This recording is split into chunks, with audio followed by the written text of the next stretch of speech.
네, 오늘 저희들이 할 하나님의 말씀은, 공부할 말씀은 마가복음 12장 18절에서 27절입니다. 여러분, 읽은 이 본문은 지금 예수님과 유대 종교 지도자 그룹이 서로 논쟁해 오고 있는 이야기의 연속선상에 서 있습니다.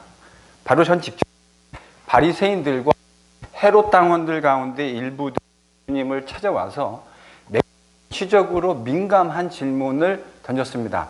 그 질문은 정치적이기도 했고 신학적으로도 매우 중요한 질문이었죠.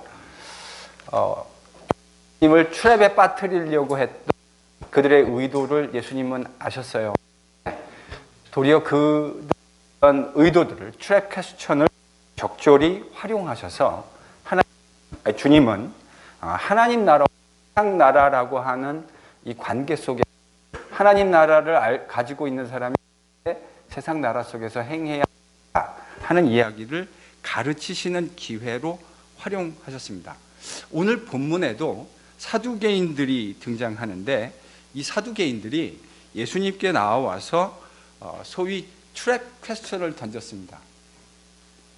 내용은 이런 거죠. 어떤 여자에게 7명의 남편이 있었습니다. 형제죠. 한 형제의 쭉 첫째부터 해서 7째까지 형제가 있었는데 다 아이를 낳지 못했어요. 그래서 이제 부활 때 도대체 이 여자는 누구의 아내가 되겠느냐라고 하는 매우 과장된 그런 일종의 트랩 퀘스천을 예수님께 던지게 됩니다. 예수님은 이 질문도 하나님 나라의 영적인 진리를 가르치시는 기회로 활용하십니다. 여러분 18절에 이렇게 시작하죠. 부활이 없다 하는 사두개인들이 예수님께 와서 물었다. 저희들이 이 정도는 이제 다 알고 있죠. 바리새인들과 사두개인의 가장 큰 차이 중에 하나가 바리새인들은 부활을 인정하는 사람들이었고 사두개인은 부활을 인정하지 않는 사람들이었다. 왜 그렇다고 제가 성경 공부 시간에 말씀드렸습니까? 왜 바리새인들은 부활을 인정하죠? 예, 구약 전체를. 여러분이 이제 그 정도 이제 내분이 되신 거예요. 구약 전체를 다 이제 느비림, 케투빔 이런 모든 구약 성경 전체를 다 말씀으로 받는 바리새인들은 그러니까 이제 이사야 같은 본문들, 또 다니엘서 12장 같은 본문들, 시편 16편 같은 본문들, 이건 다 오경 바깥에 있는 거거든요. 사두개인들은 오경만이 하나님의 말씀이라고 생각했다고요. 그러니까 부활이 없다. 왜냐하면 그들이 가지고 있는 성경에는 부활에 대한 이야기가 명시적으로 등장하지 않아요. 그게 말이 맞아요. 그러니까 바리새인들은 부활이 없다고 사두개인들은 부활이 없다고 생각했습니다. 그들이 와서 예수님께 질문을 던지는데 선생님 19절에 이렇게 시작하죠. 모세가 우리에게 써주기를 어떤 사람의 형이 자식 없이 아내를 두고 죽으면 동생이 아내를 취하여 형을 위하여 상속자를 세울 것이라 했습니다. 여러분 이거 어디 나오는 법이죠? 신명기 25장에 나오는 소위 말하는 수헌법입니다. 그럼 한번 찾아보실까요? 이 말이 실제로 나오는가? 신명기 25장 5절과 6절. 여러분 이건 우리가 한국 사람들이 그냥 대를 잇는다라는 그런 정도 차원의 문제가 아닙니다. 하나님께서 언약 백성으로 택하신 자손들이 하나님의 언약 백성으로부터 제외됨을 면하게 되어지는 것. 여러분 이런 의미가 담겨져 있는 거죠. 그래서 유대인들은 이 수헌법, 즉 형사취수법이라고 하는 것을 매우 중요하게 생각했습니다. 그래서 다말의 남편들이 그 형제들이 그거 안 하는 거를 하나님이 죄악으로 바라보셨잖아요. 바로 그 법에 기초해서 지금 사두개인들이 와서 예수님께 트랩 퀘스천을 던진 겁니다. 이제 이런 거잖아요. 7명의 형제가 있는데 큰 형한테 장가 들어서 장가 갔는데 그 형수가 아이를 갖지 못했어요. 근데 형이 죽었어요. 그래서 둘째, 셋째, 넷째 쭉 해서 7번째 막내까지 형수랑 이 수헌법에 의해서 부부가 됐는데 아이를 낳지 못하고 죽었다. 도대체 부활 때는 이 여자는 누구의 아내가 되겠는가? 얘도 아주 극단적인 예를 들은 거죠. 이런 예가 참 쉽지 않을 거예요. 그렇죠? 근데 아주 극단적인 예를 지금 이 사람들이 들은 겁니다. 그러면 이제 생각해, 고약한 사람들이구나, 이 사람들. 이렇게 고약한 예를, 아주 극단적인 예로 예수님을 출애굽에 빠뜨릴까? 사실은 그런데요. 여러분이 유대인들이었으면 이게 아주 극단적인 예가 아니고 실제적으로 있었던 예라는 거를 금방 아실 수 있어요. 어디에 이런 비슷한 얘기가 나오냐면요. 토비트라고 하는, 그러니까 우리 개신교인들에게는 이것이 성경이 아니지만 캐톨릭, 옛날 구교에는 토비트라고 하는 성경이 있는데요. 거기 5장에 보면 7명의 남편을 두었던 여자가 재혼하는 이야기가 나옵니다. 그러니까 이 사람들이 이걸 만들어냈다기보다는 제 생각에는 아마도 그 토빗 이야기를 가지고 좀 각색한 것이 아니겠는가 하는 생각을 하는 게 더 좀 상식적인 것 같아요. 물론 차이점은 있어요. 토비트에 나오는 여자 이름이 사라라는 이름인데요. 이 여자가 7명의 남편이 있었는데 7명의 남편이 다 죽습니다. 그래서 토비아스라고 하는 사람, 그래서 이게 토비트가 되는데, 토비아스라는 사람하고 재혼을 해요. 8번째 결혼을 하는 거죠. 결혼을 하는데, 근데 차이점은 있어요. 그거는 수혼이 아니에요. 말 그대로 재혼이에요. 그러니까 이거랑은 좀 차이가 있는데, 아마도 그 이야기에서 이 사두개인들이 힌트를 얻어와서 예수님께 지금 이 질문을 하지 않았을까, 이렇게 저는 추측을 해봅니다. 여하간 이런 이제 기가 막힌 상황이 지금 벌어진 거죠. 그런데 예수님께서, 이 사두개인들이 예수님께 던진 질문의 내용이 뭐죠? 이 트랙 퀘스천의 질문이 뭐예요? 부활에 누구의 아내가 되겠는가? 여러분, 이게 제가 트랙 퀘스천이라고 했잖아요. 진짜 표면적인 질문은 부활에 누구의 아내가 되겠는가 라고 하는 질문이지만, 이거 포장지를 하나 싹 벗겨서 레이어를 싹 벗기고 나면 그 안에는 무슨 말을 지금 하고 싶은 거죠? 말도 안 된다. 부활이라고 하는 거, 그거 말도 안 된다. 여러분, 지금 이 이야기를 하고 싶은 거 아닙니까? 진짜 질문은 누구의 아내가 되겠는가가 사실은 아니죠. 그 말을 하고 싶은 게 아니에요. 이 말의 질문의 핵심은 부활이라고 말하는, 당신이 말하는 그 부활이라고 하는 것, 그거 말도 안 되는 거다. 지금 이 이야기를 하고 싶은 겁니다. 예수님께서 그 이야기를 잘 이해하시고 24절에서 뭐라고 말하시는지 한번 여러분 읽어보시기 바랍니다. 모두 모르고 모두 모르는 거죠. 성경도 모르고 하나님의 능력도 몰랐다. 자, 흥미로운 건 아까 말씀드렸던 대로 부활에 대해서 이야기하고 있는 구약 성경은 이사야 26장. 혹시 마크가 필요하신 분들은 해놓으세요. 이사야 26장 19절. 다니엘 아주 유명하죠. 다니엘서 12장 2절 이하. 시편 16편 9절 11절. 이런 성경들이 소위 구약에서 이제 부활에 대해서 이야기하고 있는 성경들입니다.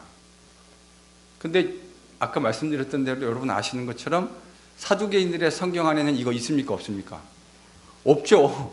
그러니까 부활이 없다고 얘기하는 거죠. 부활이 없다고. 성경을 그렇게 딱 제안해 놓고 나니까 당연히 부활이 없는 거죠. 예수님이 이런 전제, 그러니까 성경에 자신들이 성경이라고 생각했던 것에 근거해서, 그런 전제에 근거해서 부활이 없다고 이야기하고 있는 사두개인들한테 두 가지를 얘기하셨어요. 니들이 뭘도 모른다고요? 성경도 모르고 하나님의 능력도 몰랐다. 이 두 가지를 말씀하셨습니다. 성경을 잘 몰랐다. 아마도 이 이야기는 그들이 가지고 있는 제한된 성경의 범위와 연관되는 것이 틀림없는 것 같아요. 그리고 하나님의 능력도 잘 몰랐다. 이 이야기는 제가 좀 이따 더 자세하게 설명해 가도록 하겠습니다. 근데 여러분, 지금 이 이야기를 읽다 보면 여러분 25절을 한번 읽어보실까요? 25절 한번 읽어보겠습니다. 같이 읽습니다. 시작.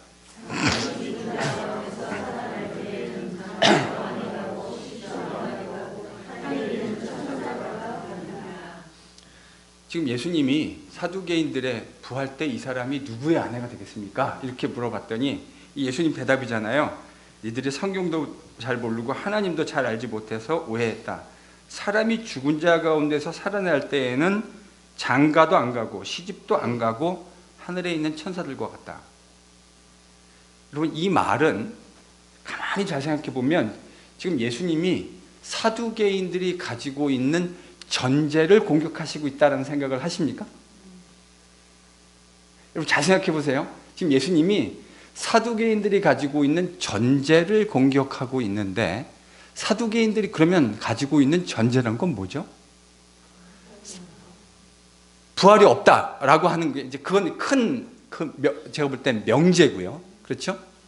큰 명제고, 설령 부활이 있다 하더라도, 그러니까 사두개인들이 가지고 있는 생각 속에 소위 말하는 부활 이후의 삶이라고 하는 것조차도 부활에 있는 이전의 삶과 별반 다르지 않을 것이라는 전제가 지금 깔려 있는 거 아닙니까? 그러니까 이렇게 설명할 수 있는 거 아니에요? 부활 이전에도 시집가고 장가가고 남편과 아내로 살고, 부활 이후에도 남편과 아내로 살 것이라고 지금 사두개인들이 적어도 전제를 하고 있는데, 빅 전제가 그거잖아요. 그런데 예수님이 지금 사두개인들의 그 전제를 지금 공격하고 있는 거죠. 같지 않을 거라는 거예요. 적어도 어떤 의미에서 같지 않는다는 거죠? 장가가고 시집가고 하는 그런 의미에서 같지 않을 것이다 라고 지금 이야기하고 있는 겁니다. 그래서 천사들과 같지 않다. 아니, 천사들과 같다. 하늘에 있는 천사들과 같다. 이 말을 잘못 오해하면 우리가 부활 이후에 모든 면에서 천사들과 같다라는 의미로 들으시면 안 되죠. 그러니까 이거는 지금 의미가 벌써 한정되어 있고, 그 한정된 의미에서 천사와 지금 비교하고 있는 거예요. 그러니까 천사가 뭐 하지 않는다라는 측면에서요, 시집가고 장가가지 않는다라는 측면에서 천사와 같을 것이라고 예수님이 지금 말씀하고 계시는 거죠.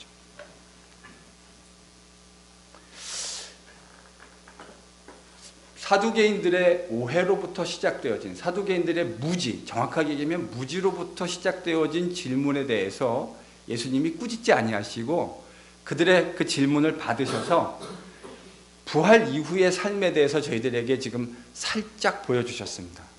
제가 지금 어떻게 보여주셨다고 말씀드렸죠? 살짝. 예수님이요, 부활 이후의 삶에 대해서 완전히 창고 대방출 해가지고 다 보여주신 것이 아니고요, 살짝 보여주셨어요. 그러니까 제가 이제 이런 말을 종종 하는데, 예수님이 적극적으로 보여주시지 않은 거를 너무 적극적으로 설명하려고 하는 것은 저는 별로 바람직하다고 생각하지 않습니다. 그러니까 예수님이 무슨 이유에선가 저희들에게 하나님 나라와 또 부활 이후의 삶에 대해서, 그러니까 소위 저희들이 한 번도 경험해 보지 못한 거 아닙니까? 이건 신비스러운 거라고요. 그러나 저희들이 반드시 경험하게 될 것이라고 믿습니다. 근데 반드시 경험하게 될 일인데, 아직까지 저희들이 아무도 제대로 경험해 보지 못한 신비에 속한 일이에요. 근데 그거를 설명해 주실 때 완벽하게 창고 대방출로 다 보여주지 않으시고 지금 한 부분만 살짝 보여주셨어요. 근데 그 부활 이후의 삶은 적어도 오늘날 저희들이 영위하고 있는 이런 부부관계가 지속되는 그런 삶의 모습은 아닌 것이 틀림없는 것 같습니다. 그러니까 사두개인들은 그런 유사한 삶이 설령 부활이 있다 하더라도 그 이후에도 지속될 것이라고 전제하고 질문을 던졌는데, 예수님은 그것이 아니다라고 하는 이야기를 우리에게 말씀해 주신 겁니다. 그러니까 부활 이후에 저 여자와 내가 남편과 아내로 살아가는가, 그러니까 적어도 지금 우리가 살아가는 그런 모습하고는 다를 수 있다고 하는 것을 저희들이 좀 생각해야 할 것 같습니다. 그러나 그것도 아주 구체적으로 제가 설명할 수 없습니다. 왜냐하면 주님이 지금 바늘구멍만한 모양에다가 살짝 보여주셨다고요. 그 후가 어떤 모습이었는지 우리에게 아주 구체적으로 그려주지 않으셨어요. 그래서 제가 그거가 어떤 모습인지를 여러분들하고 구체적으로 상상하고 싶지 않아요. 물론 상상은 자유지만 그 상상은 말 그대로 상상일 뿐입니다. 상상 그 이상도 아니고 그 이하도 아니에요. 하나 분명한 건 분명한 부활의 삶이 있다고 하는 사실, 그리고 그것은 오늘날 우리가 영위하는 이 모습과는 사뭇 다른 모습일 거라고 하는 정도는 저희들이 생각할 수 있을 것 같습니다. 더 이상은 추측하고 싶지 않습니다. 잘 모르겠어요. 왜냐하면 주님이 잘 보여주지 않으셨기 때문이죠. 그런데 예수님이 이렇게 부활 이후의 삶에 대해서 이야기하시면서 사두개인들의 성경에 대한 무지를 이야기하시면서 26절에 여러분 예수님이 죽은 자의 부활에 대해서 이야기하시면서 매우 재미난 논증을 하나 하십니다. 여러분 26절을 같이 읽습니다. 자, 지금 예수님이 부활에 대해서 논증하시는 거잖아요. 부활이 없다고 하는 사람들에 대해서 부활 있다 이렇게 지금 얘기하시는 건데, 쉽게 얘기하면, 근데 사두개인들이 성경을 모세 오경만을 성경으로 받았다 그랬잖아요. 그러니까 그들하고 얘기하려면 뭘 가지고 얘기해야 되죠? 모세 오경. 그럼 이제 예수님이 드신 얘기가 가시떨기 나무에 나타난 모세에게 하나님께서 나타나셔가지고 하셨던 말씀을 가지고 얘기하시잖아요. 무슨 말씀이었습니까? 나는 아브라함의 하나님이요 이삭의 하나님이요 야곱의 하나님이로라 하신 말씀을 읽어보지 못하였느냐. 일단 여러분 이게 어디 있는 말씀일까요? 출애굽기 3장, 정확하게는 6절입니다. 출애굽기 3장 6절 7절. 그러니까 여러분 오경에서 예수님이 택해 오셨네요. 일단은 말하는 대상이 사두개인이니까 당연히 오경에서 택해 오셨을 거라고 생각합니다. 근데 문제는 출애굽기 3장 6절이 부활에 대해서 이야기하고 있는 본문이 아니라는 거예요. 여러분 출애굽기 3장 6절을 뒤로 돌아가셔가지고 100번, 1000번을 읽어보십시오. 그게 부활에 대해서 얘기하고 있는 본문인가. 근데 예수님은 죽은 자가 살아난다라고 하는 것에 대해서 말할진데 그러면서 시작하셨다고요. 그러니까 죽은 자의 부활에 대해서 이야기하시고 그걸 논증하시면서 지금 출애굽기 3장 6절을 인용하셨는데, 정작 출애굽기 3장 6절은 뭐에 대한 본문이 아니라고요? 그거 어떻게 설명하시겠습니까, 이거를? 그래서요, 이게 신약학자들한테도 얼마나 골치 아픈 문제인지 몰라요. 아니, 출애굽기 3장 6절이 죽은 자의 부활에 대해서 이야기해 주는 본문이라면 얼마나 산뜻하고 명쾌하겠습니까? 아, 여기 그게 만약에 있었으면 여러분 뒤집어서 얘기하면 사두개인들이 부활을 인정하지 않을 이유가 없었겠죠. 그게 상식적이지 않겠습니까? 아니, 출애굽기 3장 6절이 아주 분명하고 명시적으로 누가 봐도 분명하게 부활에 대해서 이야기하는 거라면 사두개인들이 왜 부활을 인정하지 않았겠습니까? 근데 예수님이 지금요 출애굽기 3장 6절을 딱 가지고 오셔가지고 이것이야말로 뭐에 대해서 이야기하고 있는 거라고요? 부활이요. 자, 그 말은 이렇게 저희들이 이해해 볼 수 있지 않을까. 물론 이건 참 어려운 주제입니다. 신약학자들한테도 이 주제는 쉽지 않은 주제예요. 그러나 저는 여러분들과 이렇게 말할 수 있지 않을까 생각합니다. 출애굽기 3장 6절이 명시적으로 부활을 이야기하고 있는 것은 아닌 것이 틀림없지만, 그러나 출애굽기 3장 6절이 이야기하고 있는 이면의 내용들을 깊이 묵상하다 보면 부활과 그 부활을 일으키시는 하나님의 능력을 인정하지 않을 수 없다라고 말할 수밖에 없게 된다. 지금 이 말을 예수님이 하시고 있는 것 같아요. 자, 그러면 출애굽기 3장은 뭐냐면 여러분 내용이 이런 거 아닙니까? 가시떨기 나무 가운데 나타나신 하나님, 모세에게 무엇을 상기시키시죠? 아브라함과 이삭과 야곱과 맺으신 언약을 기억나게 하시는 장면입니다.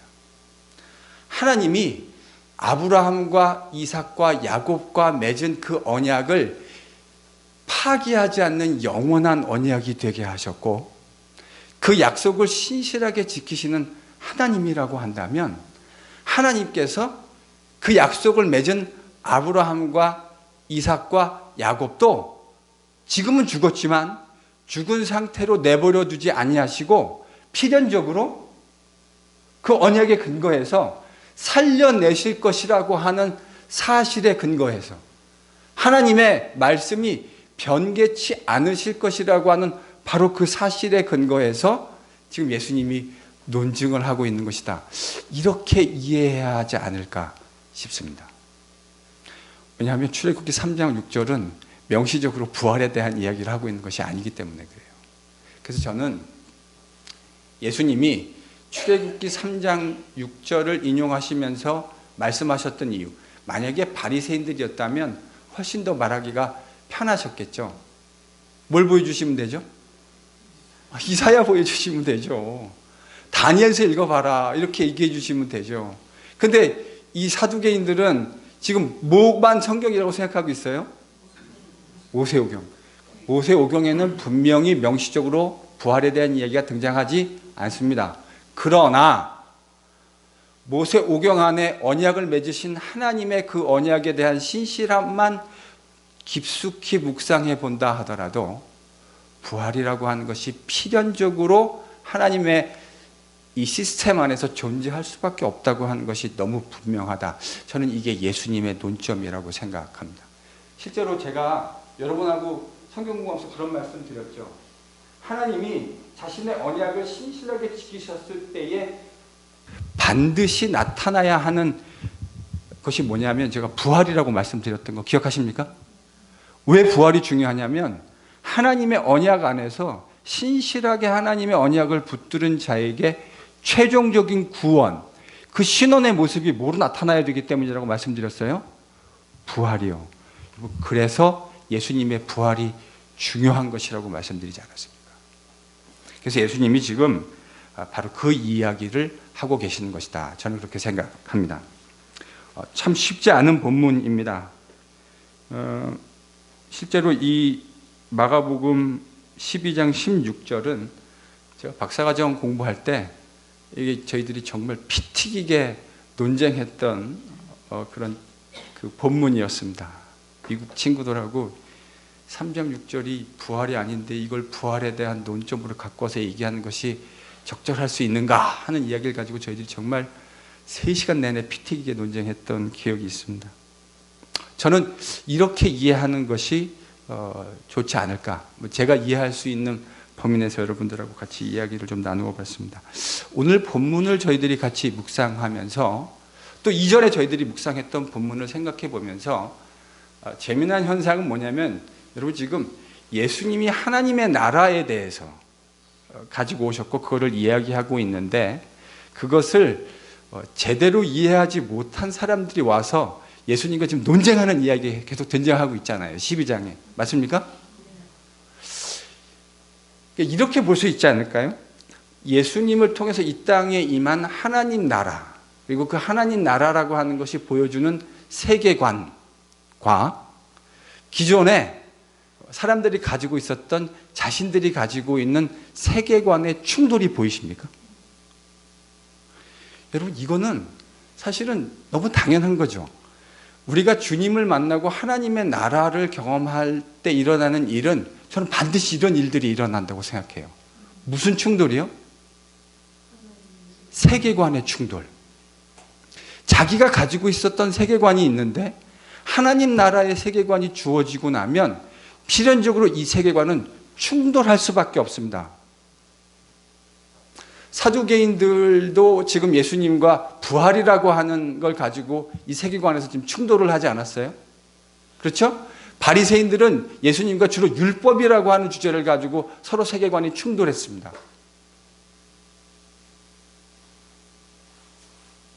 여러분들은 어떠시죠? 예수님 믿을 때 성경, 예수 그리스도, 기독교의 복음이 이야기하는 그 세계관과 내가 그동안 살아오면서 추구해왔던 가치, 그 세계관 사이에 수많은 충돌들을 저희들이 경험하며 살지 않습니까? 그렇죠?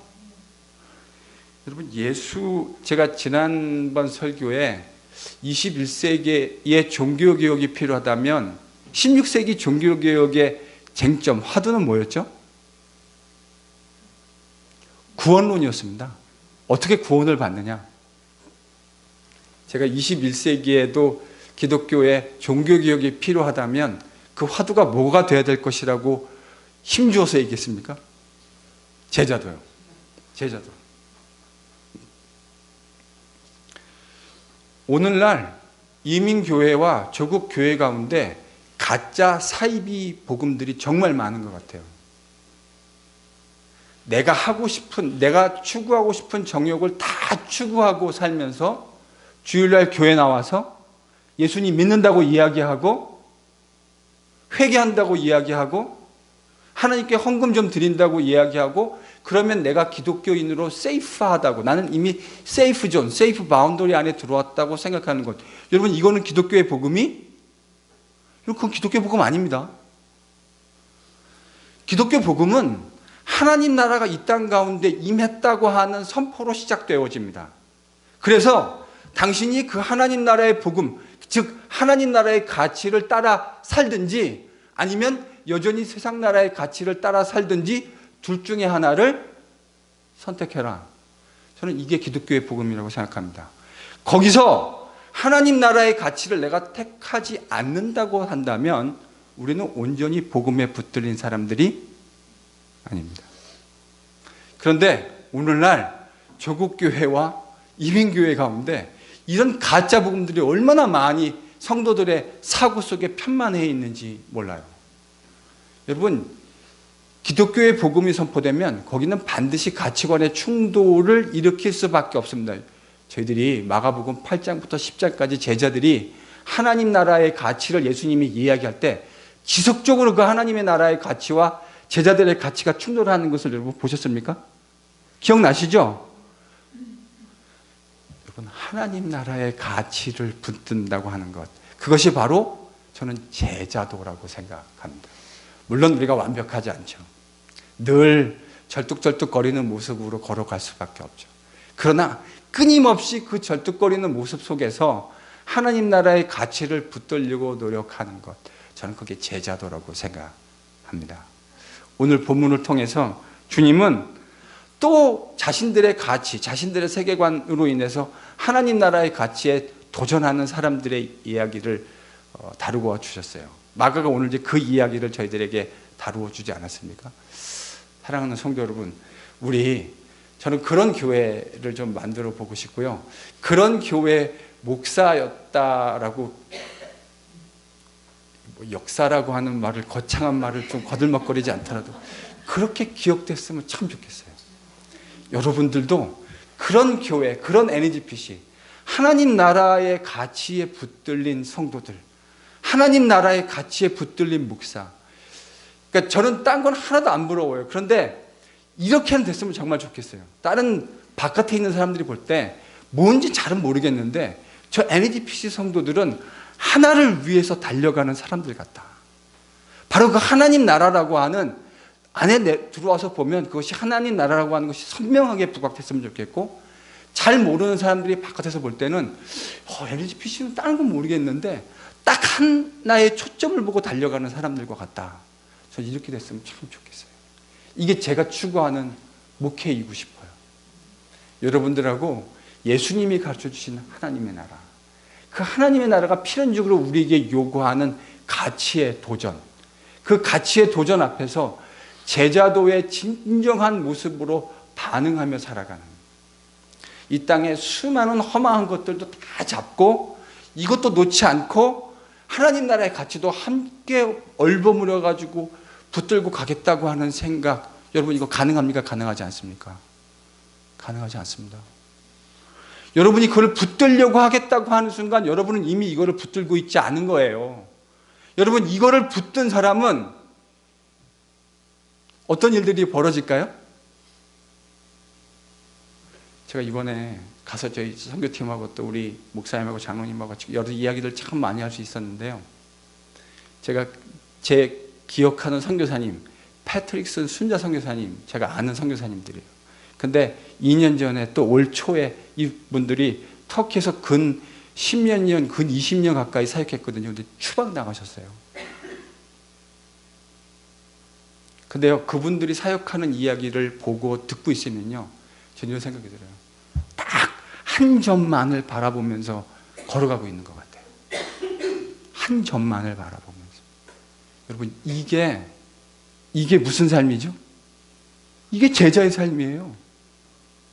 여러분, 그렇게 다른 사람들에게 우리가 이것도 잡으려고 하고 저것도 잡으려고 하고 있다고 비춰지는 거는요, 우리가 지금 예수의 제자로 제대로 살고 있다는 겁니까? 제대로 안 살고 있다는 겁니까? 대답을 하셔야죠. 제대로 안 살고 있다는 거예요. 여러분, 제대로 살고 있는 사람은 어떤 느낌을 받게 되냐면, 저 사람의 사고 속에는 오로지 하나님의 나라와 주의 몸된 교회에 대한 생각밖에 없구나. 그러면 이런 마음이 들어야 이 제대로 살고 있는 거예요. 예수의 제자로. 우리의 삶을 다 버려야 된다는 말이 아닙니다. 우리의 삶을 충실하게 살아내면서도 그 삶의 목표가 분명하게 하나님 나라와 예수 그리스도의 제자라고 하는 그 의식이 다른 사람들이 볼 때 분명하게 부각되어야 돼요. 그러지 않으면 우리는 예수의 제자로 잘 살고 있는 것이 아니에요. 다시 말씀드리지만 성도들이 무지무지하게 많아서 대형교회 되는 것 저는 절대로 꿈꾸지 않습니다. 근데 저는 그런 사람 왔는데 맨날 주일날만 와가지고 예배드리고 일주일은 나가서 자기 멋대로 다 자기의 가치관대로 살아가면서, 그러면서 교회 헌금하고 나는 그리스도 안에서 세이프하다고 생각하는 그런 가짜 복음, 가짜 신자들 만들어내고 싶지 않아요. 진짜 예수 그리스도의 복음에 붙들린 사람, 진짜 예수 그리스도의 제자로 살고 싶은 사람, 여러분, 그런 사람들이 제가 생각하는 저희 교회에 가장 적정한, 제가 핸들할 수 있는 성도들의 숫자라고 생각하는 숫자가 지금 제가 250명에서 맥시멈 300명이라고 생각합니다. 물론 아직 장로님들하고 상의하지 않았습니다. 그 이후가 되면 어떤 일이 벌어지는지 모르겠어요. 기도하면서 여러분과 같이 머리를 맞대고 고민할 겁니다. 제가 목회를 할 수 없는 역량을 벗어나는 일이 벌어진다면 뭔가를 해주셔야 되지 않겠습니까? 여러분이 선택할 수 있는 건 선택지는 딱 두 가지입니다. 제가 원하는 걸 받으셔가지고 무엇을 하시든지, 아니면 그 캐퍼시티가 넓은 목사를 다시 데려오시든지. 저는 솔직하게 그래요. 제가 핸들할 수 있는 것이 한 250에서 300명쯤 되지 않을까. 그런 신실한 예수의 제자들을 키워내고 그들을 통해서 이 할푸드 지역과 땅끝에서 주님이 하라 하시는 그 복음 사역에 붙들린 사람들과 행복하게 목회를 하고 싶습니다. 우리 그 귀한 주님이 원하시는 하나님 나라에 붙들리고 그리스도 예수의 제자됨의 본질에 붙들리는 LGPC가 될 수 있기를 간절히 소원합니다.